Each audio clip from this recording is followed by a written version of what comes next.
This program is brought to you through the kind support of the Friends of That's What She Said and Taylor Backus Glass. Support BCTV by visiting bctv.org/support. It used to be great, now it's not so great, but it's still pretty great. Reading. It used to have lights, then it didn't have lights. New with LED lights. Pagoda. Did they really say that? They did not say that. Yeah, they did say that. That's what she said.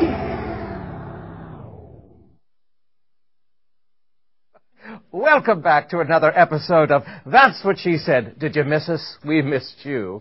Now, just as a refresher, and, well, possibly to those who are tuning in for the first time, well, we'll talk about this later, but let's introduce ourselves. I am, of course, your hostess, Jane Street. My co-hostess next to me is... Sheila Harrington. And then... Ellen Gallagher. Martha Richardson. And Kira Apple. Wonderful. And we are now finally... Sheila, dear, who crochets and knits for us, has been working on a project for... About a year. About a year. I started and here is that project. We just wanted to show that it was finished, and it is huge, and that's why it's taken so long for her to finish it. But now it's really hot in here, so take that off. Done. On to the next project. Now, I hope everyone is well, because, of course, we're dealing with this flu and colds, and everyone seems to be ill this season. So, actually, I was taking a friend of mine to shopping the other day, because she can't get out by herself, and she was saying she had a toenail fungus, and I was thinking, ooh, that's disgusting. But what do you do about it? Well, she wanted from the store some vinegar, white vinegar, and some Listerine, and she mixes that up into a witch's brew and sticks her toes in, and she says it actually solves the problem. Now, how did she get it? She said she was walking in pond muck, hunting for water hyacinths. So, if you don't want toe fungus, don't walk in pond muck. There. Now, so, be alert.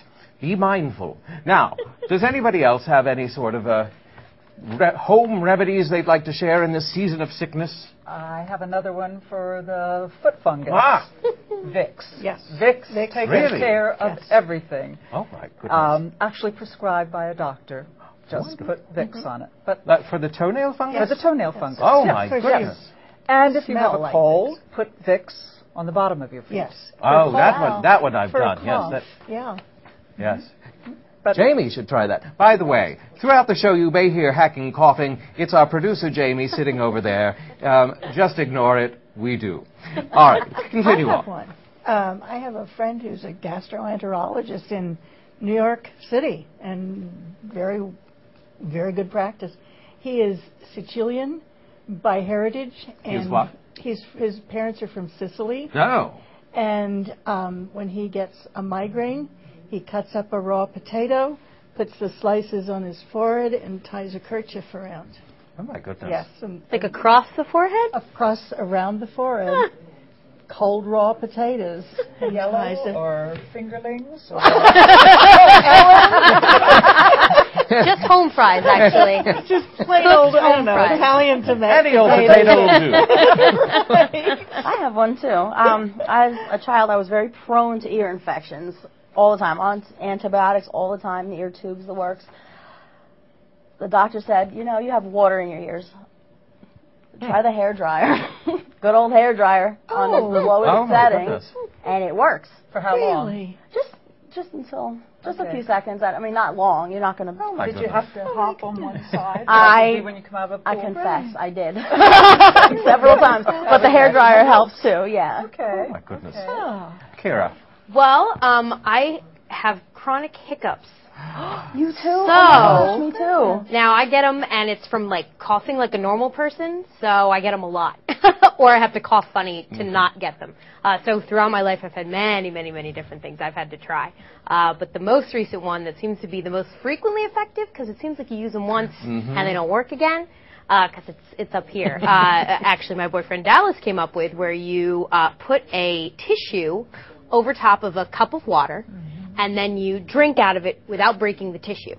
Really? So you have to do it slow, and it just kind of makes you concentrate, and, you know, it's more like a mental remedy, but it seems to work more often than not, because you have to go slow and think about it. I can swear by that, because Dallas... Yes, that's right. I had them horribly one day, and Dallas said, You have them much worse than I do. I shouldn't even speak of trying to kick them. It's so annoying, because you can't do anything. No, it's just so involuntary. Indeed. But that method does work. What also works, and this another friend... you take a glass and you strike an entire book of matches and throw it into the glass and drink it right up. Oh, I've tried that one. I never tried that. It's very disgusting, and I don't know if the disgusting nature of it just shocks your system. It goes, hiccuping. Yeah. God, what the heck am I drinking? There's also I was just reading the other day, I forget where it was, but they recommended if you have a cold or any bronchial things to cut open a big onion and set it by your bed and just sleep with the onion by your bed. And, ew. I know. If you can. Well, indeed. Ew. But that, certainly I should have Jamie try that one. The onion will be your only bedmate. some Vicks on his feet, and we have a home caller. Give the number. Oh, I'm sorry. Of course, we can't have a home caller because you don't know the number. Well, maybe you do, but. But we would love to hear from you. It's 610-378-0426. You see, I'm so comfortable now, I just assume you all know these things. But we can also are accepting tweets. Sheila is our official Twitterer, or whoever wants to. But that is @SheTweetsToMe. So @SheTweetsToMe or 610-378-0426. We'd love to hear from you by one of these methods. Now, speaking of ears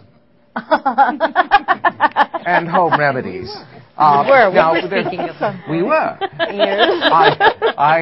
I am nothing if not the mistress of gentle segue. We went on an adventure the other day. Now, there are several schools of thought of what happened. We went to get our ears candled. I alluded to that if you'll follow us on Facebook or a tweet about being penetrated by a pointy, long object. But it was quite interesting. Now, if you go by the allopathic sort of medicine mentality, they say it's at best not very good for you, mostly the danger of setting yourself on fire. But we had very gentle practitioners who put some flame retardant towels on us, and we're very careful. Homeopathic sings the praises. So from one end of the spectrum to the other, use your own judgment. I certainly found some relief. Me too. In having this done. I did too. So let's take a look at our trip to the Hair Works, where Bonnie and John Sokolsky stuck candles in our ears. Roll that tape. At any rate, we're here with magically she turns, Bonnie Sokolsky, the owner of Hair Works. The Hair Works or just Hair Works? The Hair Works. The Hair Works. Now, can you tell us a little bit about this ear candling we're about to approach? Yes, I can. It is a beeswax candle. It's canvas, and it has the beeswax on the outside, and it's a cone shape. And we light the one end and stick the smaller end in your ear. You're sticking it in. I thought we just were going to concentrate on, and the candle wax would, or the ear wax would pour out of our ears. Oh no, it doesn't. Oh. You stick the candle in your ear, and then the heat from the flame goes down the candle, and it will draw the wax out of the ear into the candle. And how much wax does one usually get?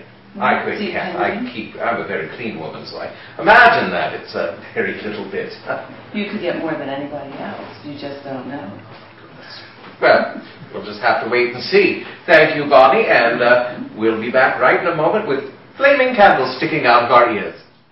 Now, you know, if you use Q-tips in your ear, you're supposed to use the opposite hand to go in. Right. Oh. Because you don't want to mark. Exactly. Yeah. Really smart.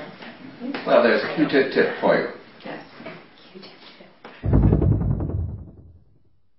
So is it like you could unwrap a muslin and it's inside? So let's see the... Okay. Yes, let's all look at Jane's earwax. That's the money shot right there. Absolutely. Can I say that on television? Oh my goodness. Oh my gosh! Oh my gosh. Only if I need to look like that. That's crazy. Goodness. Yes, That's incredible. Sucked out of my ear. Happening. And so there are herbs in that, according to this. There are herbs in that muslin, or Well, with the beeswax on it, we do have herbal candles. You can buy different ones with the beeswax. Also, we have the ear candle oil that I will put in, rub a little in the canal of the ear after I'm finished. Oh yeah, it almost sounds like it's sizzling. Can you hear it already? Yeah. Oh, here we go. Here we go. It's the moment of truth. I'm scared. I don't want everyone to see my. Oh wow. oh, she wasn't. Wow, no. Oh, it's not bad. No. That's highly double. I feel like I'm so I'm good. And so, do I have to tilt my head? No, you can just sit up straight. Sometimes it. I did accidentally. I don't recommend. Well, what is that? It's a muslin. No pressure. We don't want any pressure on it. I'm going to have John, Bonnie's husband, do my other ear.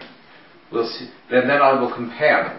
So I'll come over to this chair and he can flame-proof me up. Is that it? Is that it? Ready? Oh, here we go. Here we go. Wow. I cut. She was up there. Nice. You might be the winner so far.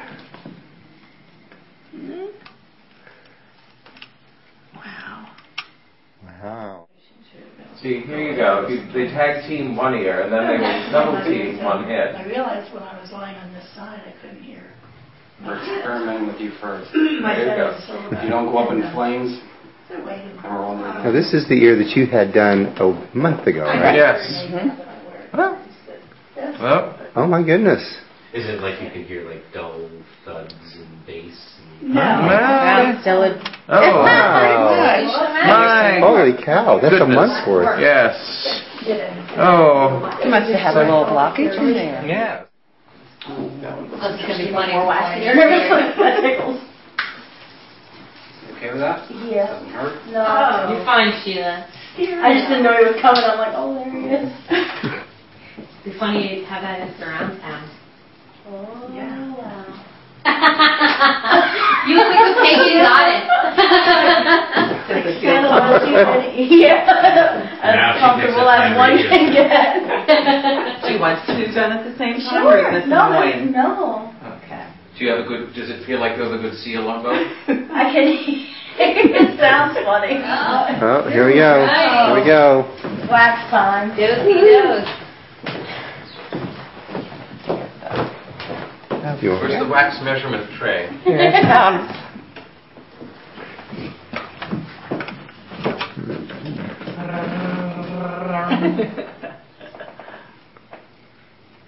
Ew. I win. Ooh, I think she'll win. I win.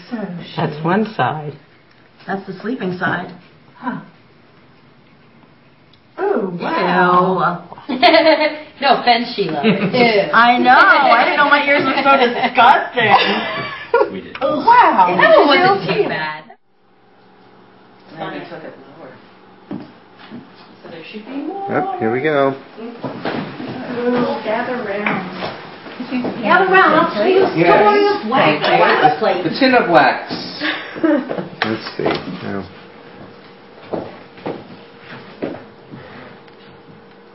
What's the hole in the middle of the pan for? That's if we want to use that against the head, Oh. and we'll stick the candle through there. Yes. And then there's some up in there. Not too bad. And there's some down in here. Wow, Sheila. Sorry. yeah. And here we are with our freshly de-waxed ears. How does everyone feel? I can hear Lighter. I can breathe. Thank you, Bonnie and Tom. Yes, thank you. The hair works lovely. It's in Lancaster. No, it's in Shillington on Lancaster Avenue. You can have a candle coming out of your ear, lady. Ear. I said ear. Thank you all for coming and joining us on this merry, slightly disturbing journey. We'll see you soon. Bye. Well, I sure hope you weren't eating during that. Should have given them a warning. Indeed. But it was an interesting experience. We are auctioning off the wax. We've created little dolls of ourselves. No, it's actually not true. Voodoo. But again, that's Bonnie Sokolsky at the Hairworks. That's 309 West Lancaster Avenue, if you'd like to try in Shillington, if you'd like to try yourself. Now, I think I have to kind of interject something here. Certainly. From the point of view of, I think we will have some skeptics out there who might think I'm not so sure I would want to do this.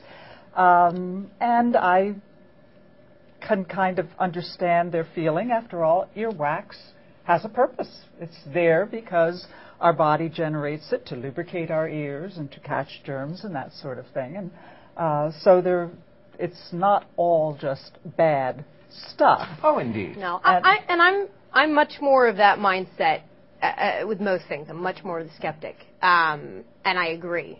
And when you look at something like that, you don't want to mess with it too much. But at the same time, medical doctors perform earwax removal. My dad's had it done. My sister's had it done.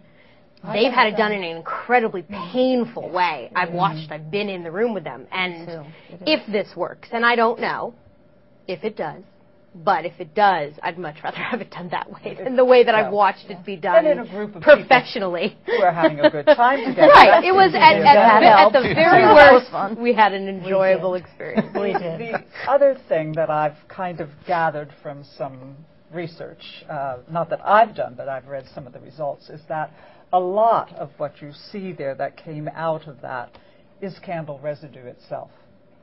There is some controversy about that, and just many. Well, that's why we give the warning. Judge for yourself. Right. Yeah. Perhaps talk to your doctor before you would consider. Well, if nothing's coming out, it's not a medical procedure. So. Well, indeed.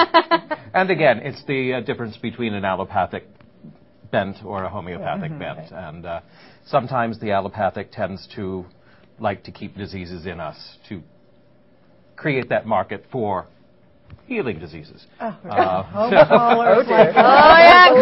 now. It's getting hot. Again, the phone line is the line is 610-378-0462, and we do have a home caller. Yes. Oops, sorry. Please call. Yes. Speak. You're with us. Hello. Have we lost you?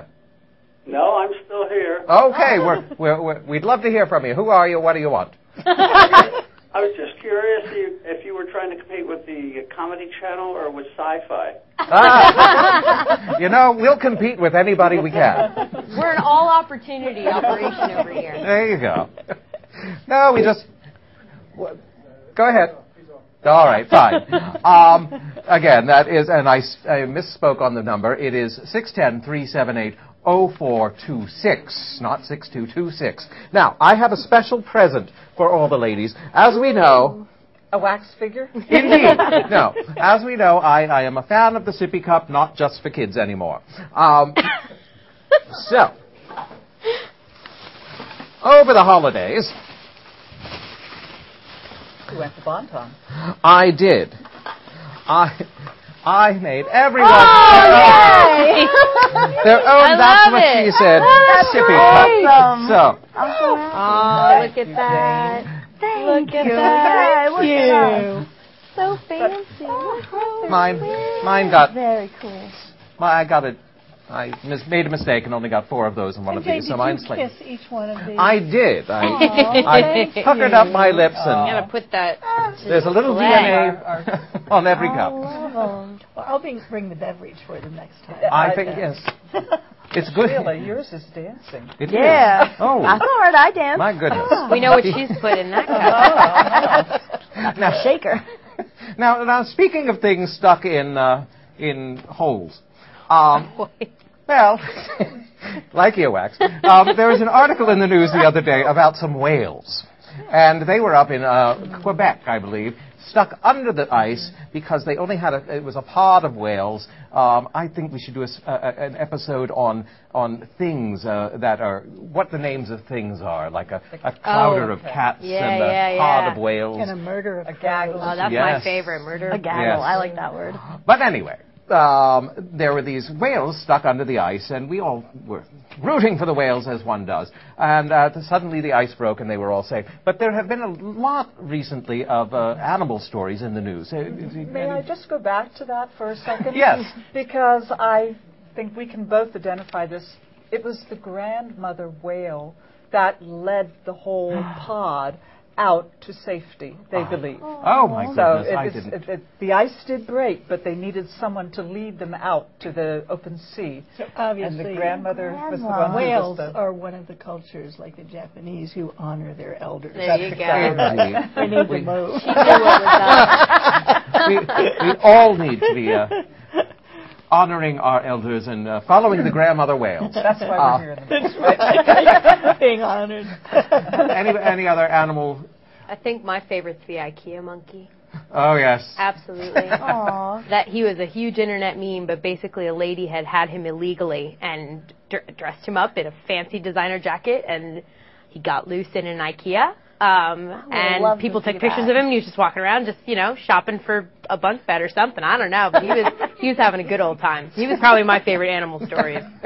Not inspirational, but definitely amusing. I don't know. There's something inspirational about a monkey in a coat. One was the sad, aren't we all? Because the snake died. But the 10-foot boa on the wing of the airplane in Australia. Yeah, that is terrible. That is I can't imagine looking out. I'm not the most confident flyer, and looking out of the plane where I'm always seeing those bolts looking like they're loose coming out of the wing, and seeing a 10-foot python. I would die. I would die. I'm just amazed it stayed on the plane that long. And they watched. It was an hour. No, it was just an hour flight. Well, yeah, right. It was and he almost made it. Almost made it, but did. Sadly. Where was it headed to?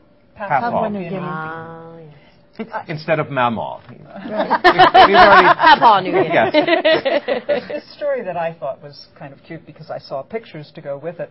The dog, it's a Labradoodle, kind of a tawny, russet color, and his or her owner had it shaved so that it had a mane. Oh my gosh. Oh, yes. I did hear yes. This pup was running around in town, and people thought they were seeing a baby lion, and except he pranced. Yeah, they took like a Bigfoot picture of him, and they're like, lion, loose, and he was all over the internet. And, oh my God. He really does look like a little fluffy lion. Oh my goodness. Too cute. Well, you don't like animals, so. I do like I'm sorry. I fear them, but there's that I number like them. again. Sheila doesn't like animals. Call in. I don't like Christmas. I don't like animals. What else don't I like? But my dogs loved you. I loved them. My dogs I loved did. Sheila. Once I got in the door and passed them, I was good. And they loved you. They were sweet. And we are kind of planning for our next show in March. That we might do something about rescue animals. So we will bring our rescue animals. So there's a tease I can't wait. I can't wait. Be surrounded by rescue animals or other kinds of animals, not including me. I'm bringing my doggy biscuits that day. Excellent. They'll love you. Yeah, right. So yes, there's your when is our next March? Look up March 20th, isn't it? March 20th. The third Wednesday in March. Third Wednesday? Jamie will let us know. Jamie will let us know because that's his job. Now we've been asked what the opening bid on the wax figurines are. I think because it contains our multiple DNA, I think no less than let's say $300. How much is a clone going for these days? I don't know. What's the going rate for wax? Wifey is watching. Oh, I know that. Hi, wifey. That's for me. Also, I wanted to I pause here for a moment and just wish my dear friend, Greg Moore, a happy birthday. I told him I would, and there we go. If anybody else would like to wish anyone a happy birthday, go ahead. But I had to do that. Now, Takers? No. All right. We have a celebrity in our midst. I mean, we are all celebrities. Everyone is a celebrity, let's face it, in this day and age. But there was a special on Christmas Eve on CBS, which dealt with the community of Reading, and it was an uplifting piece. And our own Ellen Gallagher was part of that evening. Had an opportunity to be a reader, yes. And it was a very nice experience because it reflected very positively upon the city of Reading and the people. And it also had a lot of economic value to the city because they gave out a lot of grants to organizations in the city that are doing things to help people. And I think it was a total of like $50,000 that was distributed among organizations like the Olivet Club and the Salvation Army and the Habitat for Humanity. And so it was something that showed a very positive side of our city. And so, it did. It yes, was a very lovely piece. Oh, no, I'm stuck. But that kind of brings up a study, because speaking of the economy and community, there was a piece the other day, I forget where it was, James, maybe...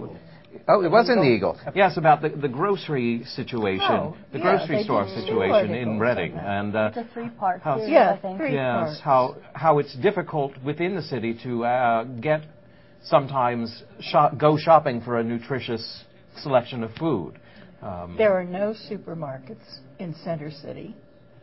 There are some stores in Center City that actually go to the supermarkets in the suburbs and buy vast quantities of things, resell them in their stores with jacked prices. And I'm not saying that all city stores do that, that all bodegas do that. I know that's not the case. But there are some that do that, and because people in the city may not have cars, or even the bus transportation wouldn't take them to a suburban supermarket, they're stuck with whatever they can get within walking distance. Mm-hmm. Additionally, one of the articles brought out the fact that it's so much more expensive to eat healthy food, to eat fresh produce, to eat seafood, to eat fresh fish. It's much cheaper to buy hot dogs and bags of chips. It truly is. And I mean, you go into just any health food store, and it seems that the less ingredients something has, the more expensive it is, and that just it has always seemed to me to be antithetical of the concept of health and that community of health, to have that be so unavailable to the wider audience. The thing that I also liked in the one article was that it pointed out the mothers in Center City who want very much to feed healthy food or a healthy diet to their children, and how they struggle to do it because they don't have the financial resources, because they don't have the Giant or the Weiss's or whatever in Center City. And some of them talked about ways that they have managed to do this, but it's very difficult. Yes, very difficult. Indeed. And I urge everyone to read that article. Yeah. If you go back, it's probably online. In the archives, certainly. Yes, because it is fascinating. But now, another aspect of community is people helping other people. And we have an organization in Reading, especially dealing with education and the arts, which we will get to in a little while. But there's an organization called the Olivet Boys and Girls Club of Reading and Berks County, and they do a wonderful job of after-school programs, just educational support for the arts and just leadership. And well, let's play the DVD and we'll show you. Ellen went on a little expedition to the Olivet Boys and Girls Club. Ladies and gentlemen, right now we are at the Olivet Boys and Girls Club on Walnut Street in Reading, and we're here for a very interesting program. And the first thing I would like to do is introduce you to Richard Bradbury, who's the director of the Olivet Boys and Girls Club. And he'll explain a little bit about this program, and then we're going to go inside and see what it's all about. Sure. Richard? Thank you, Ellen. This program is one of 3 levels of guitar that we offer here at the Olivet Boys and Girls Club Center for the Arts. The group that you'll be seeing is actually our performers level of guitar. It's between 10 and a dozen students that have been with the program for quite some time. They've developed a certain amount of proficiency. They've also developed a certain amount of repertoire, songs that either they've written or songs that are published, and they're rehearsing them right now to be ready for performance. Their instruments. Do they all bring their own instruments? Some of them bring their own instruments that they've actually been rewarded as part of an incentive program with this particular program through Reading Musical Foundation. If they have perfect attendance or near perfect attendance at the end of the school year, or in our case in May, they'll be awarded an acoustic guitar, a new acoustic guitar. If they already have an acoustic guitar, they'll get an electric guitar. If they already have one of those, then they get an electric bass.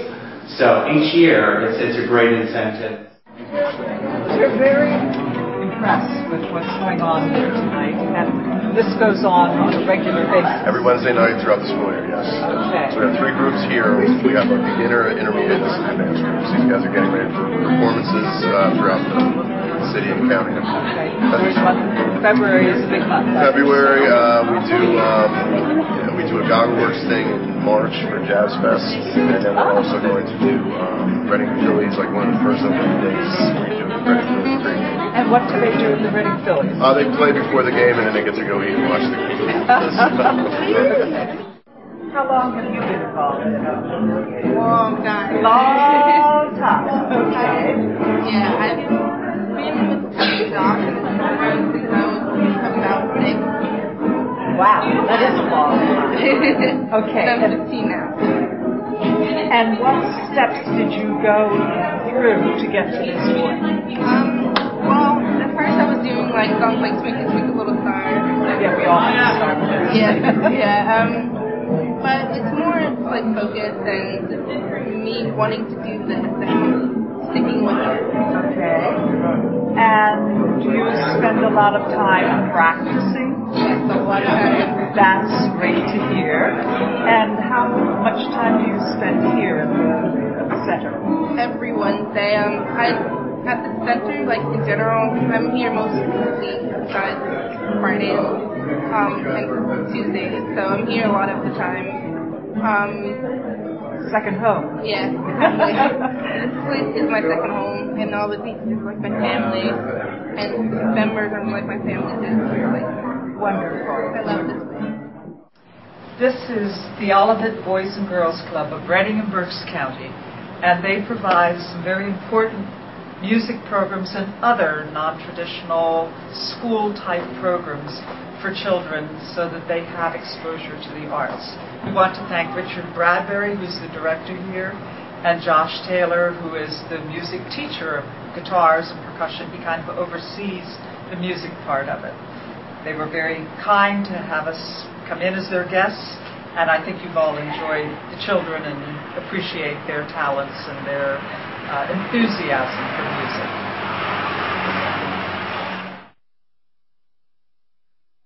And we're just going to take a little break here, but when we come back, Julian Cephus, who you just saw in that video, is here in the studio, and she'll play a song for us. Remember to call us at 610-378-0426 or tweet us at @SheTweetsToMe. We'll be right back. You're watching BCTV.org. Be informed. Be involved. Be a member. For membership information, go to www.bctv.org/support/membership. For other stories and information, go to bctv.org.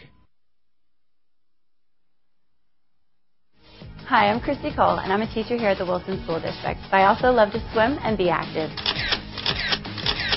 BCTV keeps me informed about everything that's happening in our community. Arts, the environment, local events, sports, and much more. I encourage you to become a member of BCTV to help ensure that it stays part of our community.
Thank you for enjoying that little break.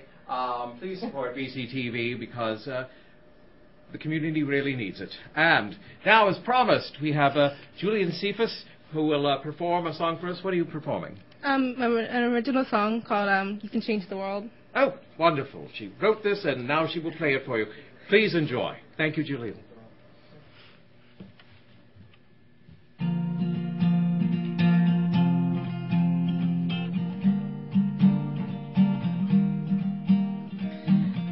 Seen you grow from a princess to a queen. You were talented at everything, and I'm proud to call you my friend. You can change the world like you change your clothes. You can break the world like you break your hopes. You can change the world like you change your clothes.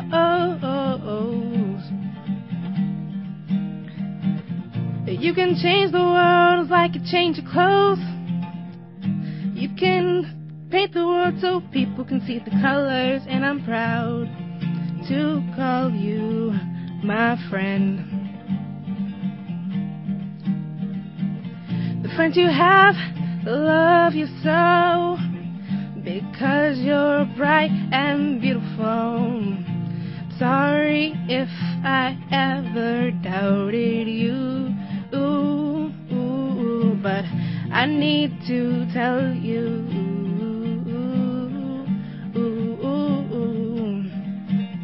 you can change the world like you change your clothes. You can paint the world so people can see the colors, and I'm proud to call you my friend.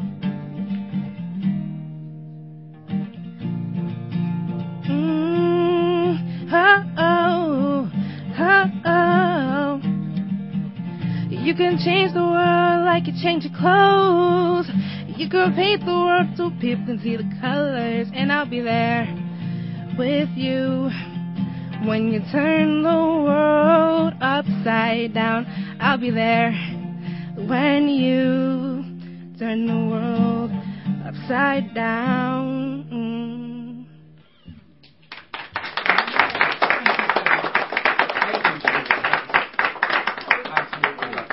Thank you for being with us. Thank you for having me. Well, as you noticed, well, you haven't yet. Well, here we are back. We have another special guest tonight. We have with us Keri Schultz, who is the president of the Reading Musical Foundation, and we're going to fill in a little more about this concept of arts education and its import to the growing children, as children do. All right, now that I've worked my way into that pretzel, please get me out.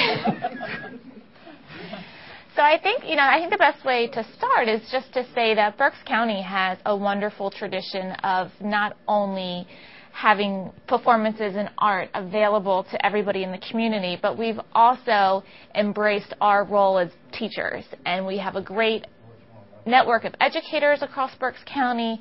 There's lots of community organizations like the Reading Musical Foundation that work every day to make a difference for these kids and make opportunities available for music and art in our community. And for one of the first times, it seems like a lot of that access and a lot of the opportunities are beginning to become threatened. And, it's time for organizations like RMF and what you all are doing tonight to call attention to the fact that it really is important. It's worth keeping in our community, and we need to make sure that, in addition that Julian continues to sing, that all of her younger siblings have the same opportunities that she does. So. It's very true. And just to pause for a moment, we do have a home viewer. Hello. Welcome to the studio. Hello. Hello. Hello, how are you? I'm wonderful. How are you? I'm good. The reason I'm calling is because I have been hearing about your show for months, because you have a friend on the BCTV board that loves this show, and she promotes it every chance she gets. And finally I got a chance to tune in tonight, and I'm enjoying it so much. It's a perfect combination of crazy and serious, which is just about every conversation I've ever had with my girlfriend. Well, I appreciate the yes. We endeavor to be both crazy and serious, because, well, life is, and you can't have one without the other, and well, anyway. Anyway, I think it's awesome the way you touch on so many different subjects of things that are going on in the city and highlighting so many positive things, and I don't know, it's just fun to watch, and I just wanted to call and say thank you. Well, keep up the good work. Thank you. Thank you so much. Thanks for calling. Sure, bye-bye. Bye-bye. So, but back to this. What is going on in the world of support for the arts in schools and education at this point? Sure. Well, what we're seeing is an increase of threats on special programs, which are our LAMP programs. So it's your library, physical education, music, and arts. They're the programs that are really being targeted by school districts as possible budget cut areas. And the main reason for this is because those subjects are not tested. They're not included in the Pennsylvania state standard assessments. So therefore it seems as almost that these classes are dispensable. And as I'm sure everybody sitting, here tonight, we know that is not the case. And, we need to make sure that our school board members know that, our administrators know that. Berks County has been lucky. What we thought was going to be a really bad year last year wasn't. The majority of cities like Harrisburg, like York, had severe cuts to their LAMP programs. And the Reading School District has not. They do have issues. They do have issues. They're certainly not immune to any of this, but we were very, very lucky last year, and those programs were spared, and the kids in the Reading School District are incredible musicians, incredible artists, and, I think all of them are thanking their lucky stars that they get to continue their passion this year, and we're hoping that next year, everything will stay on track and they'll be able to keep those programs growing. So they are very happy about that. The strange thing about this is that the No Child Left Behind Act, which everybody has blamed for the arts suffering, actually is not to blame for that, because No Child Left Behind, that act spells out the arts as being core subjects of equal importance to English, social studies, math, and science. Sure. And there is any amount of valid research that has been done that proves that the arts, the children exposed to the arts, do better in aptitude tests. Mm-hmm. Dance is used successfully to improve reading readiness among little children. Drama helps creativity. Writing. There are any number of research programs that have proven why arts and what we consider the academics go hand in hand. Does this come from a sort of our puritanical background, in that things that are perceived as fun can't be useful? There used to be the specials. Way back, they were called the specials, and then there were those that actually were bold enough to say these were the frill subjects, but they're not. And the arts includes dance and drama and writing, and it's just been very much of a shame that we have treated it. But the real crux is, you're right, they're not being tested.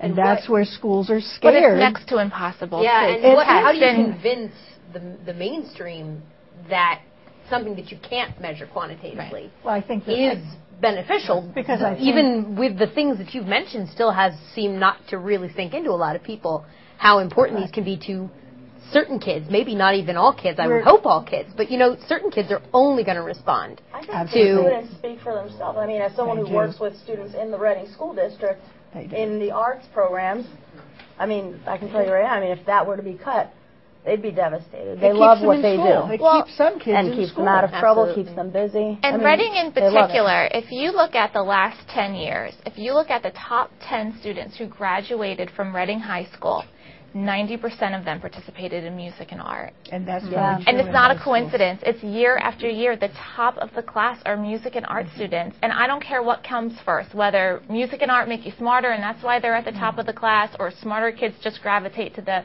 whatever it is, I don't want to mess with it because it's working. It's working. And it's working in Reading. It really is. Yeah. Do you have advice for folks who are concerned about the lessening and the loss of some of these programs? I mean, there's certain programs, outlying programs. I mean, I still think that our high schools do tend to hold on to them tightly more than some, but I know some of the outlying programs, like I attended the Pennsylvania Governor's School for the Arts in 2001, and that is gone. Yeah. Doesn't exist anymore. It was a free program for the students. They could go, no charge at all, and 5 weeks of just doing whatever it was, that art that you loved. And they have them for all kinds of different walks of life, science, and I believe they're all gone now, not just the arts, but certainly the arts was the one that I did. And and then what kind of advice would you give to folks who want to convince? What can you say and how can you, The first thing is definitely do something and tell somebody above you. You school administrators and school board members, I firmly believe that none of them have gone into education. None of them have ran on a platform that they wanted to eliminate music and art and library and physical education. And if you would talk to them, they would tell you that, and they would say that it is important for well-rounded children. But something happens. Something happens in that boardroom when they're dividing up their budget. And to go on what Martha said about the core subjects, and yes, the arts is considered a core subject in the No Child Left Behind. But in the state of Pennsylvania, music is only a required subject in elementary school, general music. And when you're talking about like your high school ensembles, like band and orchestra and chorus, where Reading Musical Foundation believes the real learning takes place in those ensembles. It doesn't take place when you're memorizing the difference between a quarter note and a whole note. I agree with that. Yeah. Definitely. But it's important. It is important. It is. And you can't get to that point without knowing it. Right, exactly.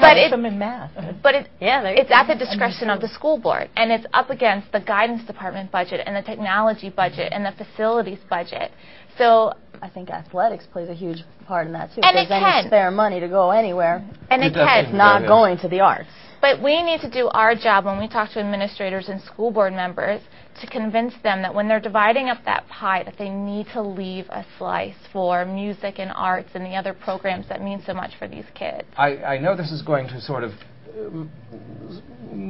get us squished up here, but I think we have someone in the room who actually can speak to the importance of arts to a young person. Julian, could you, would you mind just, if she grabs that mic, would that be fine? Yes. Let's see, where can we put you? No. Just grab that mic and come on over. We don't have a lot of time left, but I think it's really important to pull you into the conversation here because clearly you are the demographic that we're talking about, young people. So how do the arts affect you and your life? The arts is pretty much everything to me. Like, seriously, that's what I'm. The arts is like everything to me. That's what I hope to go to college for music and for just for acting, and it helps me think, it helps me focus. It's just who I am. Mm-hmm. So. But not all students are going to have your interest in going on to study in the arts. However, can you see value to your fellow students who might decide they want to be engineers, or they might want to work in the family business, or they might want to go into the military service? What would you say would be the importance of arts to them? I'm not sure. I know that a lot of people like use music as a way to express themselves. Right. So even if you're going into another like job thing, it would still be like a way to express your feelings and what's on your mind. Share your ideas. Yeah. I mean, it's all arts. It's the world is all patterns and rhythms and movement, and to separate that from science, from math, from anything else, it's absolutely almost ridiculous, because it is all about that. And we have to teach the appreciation of the arts. I may not have any musical talent, but I can appreciate the performer. Yeah. You know, I can't do Right. what she does. That is so key. But I need to be able to appreciate. Children have to be able to see ballet and hear opera. They may decide that there's something they don't care for, but they need the exposure to as much of the art world as they possibly can. I agree. And I think even if for people who go, children who decide to not pursue a career in the arts, I would say it's still important. I mean, like, I was raised, playing instruments, dancing, theater, all sorts of stuff, and I work at a bank. But it's still key. I mean, I do this stuff part-time still. I teach. Sure. I do all, So Adds it's important. To the quality of life. Absolutely. So the one best thing we can do to convince is to talk to our schools, talk to our elected officials, and share your stories, and tell them how these programs have made you a better person, a better employee, a better employer, a better community volunteer. However it's touched you. I mean, music affects so many people in different ways, and I don't know how much time we have, but just a quick thing regarding Julian and her guitar program. Her guitar teacher is a physical education teacher in the Reading School District, Josh Taylor. And he mentioned at one of our meetings about how, in particular, what he's seeing at the middle school level with his program is that the musicians are making a switch between now all of a sudden they have an identity. They've gone through middle school. They're not quite sure who they are, but now they're the musician, and their friends consider them to be the musician, and they don't have to wonder anymore what they are, and they don't have to be a bad kid, and they don't have to now it's defined, and they have that, and they fall back on it, and I'm sure it's a comfort to them to know that this is who they are, and they don't have to worry anymore. And I think something like that, you can't put a number on that. Indeed. Definitely. We do have a home caller. Welcome to That's What She Said. Hello, this is Meg Richardson, Martha's daughter, calling from California. I'm going to call with a couple things. First of all, Jane, those cups, I really think you need to sell those. Someone else a few girlfriends and I are going to get together and have a That's What She Said cocktail party during the show. Excellent. Okay. I think you could put those on with your favorite recipe in your blog or something like that for a cocktail. That's right. The second thing I wanted to say is, Martha, your earrings look stunning. And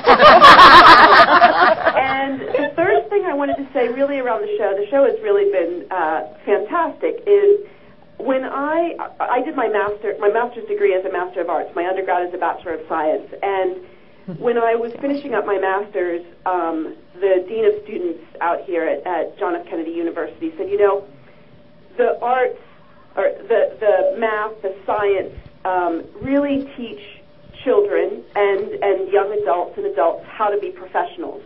The arts are what are critical to keep professionals to continue to learn how to be human. Indeed. Beautiful. I think that's something that, while it may not be measurable, we are all humans, so it's important. So anyway, great show, ladies, and thank you for having me on the air. Thank you very much. Now we have about 2 minutes left. Are there any last thoughts you'd like to impart to us in the audience? No, I mean, if anything, I just want to thank Julian, and I've heard her sing a couple times before, but never an original piece, and it was just wonderful. Thank you so much. It was. Thank you so much. Indeed. The words were wonderful. He's off camera, but thank you to Richard Bradbury and for all the wonderful work you do at Olivet. And we do have some thank yous. Before I run out of time, I want to make sure we don't miss it. Of course, Julian and Keri, Bonnie and John Sokolsky at the Hairworks, our wonderful crew here who I've been neglecting to thank. We have John, Charlie, and Bill on all the machines here, whatever they do, I don't know. And of course, Jerry and Joan here at the studio, who keep all this big machinery running. But anybody have any quick recommendations for upcoming events or anything while we have a few minutes? We have an event happening next week at the bookstore, the Wise Owl bookstore that I own. It's January 22nd from 6 p.m. to 8 p.m. That's Tuesday next week. We're featuring our monthly local author open mic night, which is from 6 to 7, and folks can reserve a spot to read an original work of theirs, poetry or prose. And then from 7 to 8, we have a featured author, Raymond Rose, who's local, and he'll be talking about his book and reading excerpts. So we try to do that once a month, so if you can't make this month, try for February. I'd like to build on that. The local libraries, always free, and they have wonderful, we're the literature people. Oh, yes. Support your libraries. Support your local libraries. Wonderful things are going on. And if I could add some things that are being done for free by organizations that are sponsored by the Reading Musical Foundation. This Friday night, the Aeolus Quartet will be at the Women's Club on 5th Street in Reading, and it's a free performance. And in February... That's a Missing Graduate who's coming back. Oh, okay. All right. Rachel Shapiro, yeah. And then in February, on the 17th, I believe, at Berks Catholic High School, the Reading Choral Society and the Berks County Parochial Schools will be doing a program of sacred works, and that's a free performance as well. And these are organizations sponsored by the Reading Musical Foundation. And that concert was actually moved to Sacred Heart. Oh, okay. Yes, so just for viewers out there, yeah. So there are absolutely wonderful things you can do in this city for absolutely no money or very little money to support these organizations that help support our youth and our community. And I think it's very important that we get out there and support these things because, as we keep saying, without the arts, we are less than. We're less than human. And we just need to be more than. So, we are with you again on March 20th. Huh? March 20th. March 20th. There's Jamie. He didn't cough once during the show. We're very happy. Stop work. Hey, Jamie. Thanks on his feet, I'm sure. I thought I smelled something. But anyway, that is the show for this month. There he goes. See, this you get him talking, and it just. But anyway, thank you for joining us. For us all here at That's What She Said. It's been a pleasure, and we're going to have some animals on the next show, so make sure you tune in. March 20th. Please support BCTV and these wonderful people who make bringing shows like That's What She Said to you possible. Thank you, and we'll see you next time. Good night. Good night.